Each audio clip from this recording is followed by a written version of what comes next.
আঞ্জুমানে আল ইসলাহ কমলগঞ্জ পৌর ৮ নম্বর ওয়ার্ড শাখার উদ্যোগে বন্যার্তদের জন্য দোয়া মাহফিল অনুষ্ঠিত।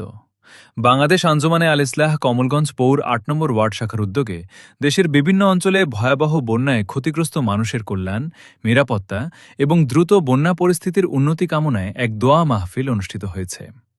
শুক্রবার হজরত শাহ আজম রহমতুল্লাহি আলাই হিফজুর কুরআন দরগাহ মডেল মাদ্রাসা কমপ্লেক্সে আয়োজিত এ দোয়া মাহফিল প্রধান অতিথি হিসেবে উপস্থিত ছিলেন পৌর শাখার সভাপতি শাহ মোহাম্মদ মুজাহিদ আলী আজমি, শাখার সাধারণ সম্পাদক মাওলানা শাহ মোহাম্মদ আব্দুল জলিল, ৮ নম্বর ওয়ার্ড সেক্রেটারি হিফজুর রহমান, সহসভাপতি মোহাম্মদ আব্দুল মজিদ, মোহাম্মদ ইয়াউর আলী, মোহাম্মদ আব্দুর রশিদ, আব্দুল বাদুল বাছিদ, আবু বক্কর, রিপন মিয়া, মোখলিস মিয়া, মারুফ মিয়া প্রমুখ।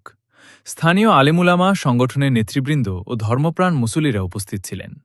দোয়া মাহফিলে পবিত্র কুরআন তিলাওয়াত এবং সংক্ষিপ্ত আলোচনা শেষে দেশবাসীর শান্তি, সমৃদ্ধি ও বন্যা কবলিত মানুষের দুর্ভোগ লাঘবের জন্য মহান আল্লাহ তাআলার দরবারে বিশেষ মুনাজাত করা হয়। দোয়া মাহফিল নেতৃবৃন্দ বলেন, পাশাপাশি বন্যায় ক্ষতিগ্রস্ত পরিবারের প্রতি সহমর্মিতা প্রকাশ এবং সমাজের বিত্তবানদের মানবিক সহায়তায় এগিয়ে আসার আহ্বান জানানো হয়। দুর্যোগের এই সময়ে সবাইকে ঐক্যবদ্ধভাবে অসহায় মানুষের পাশে দাঁড়াতে হবে।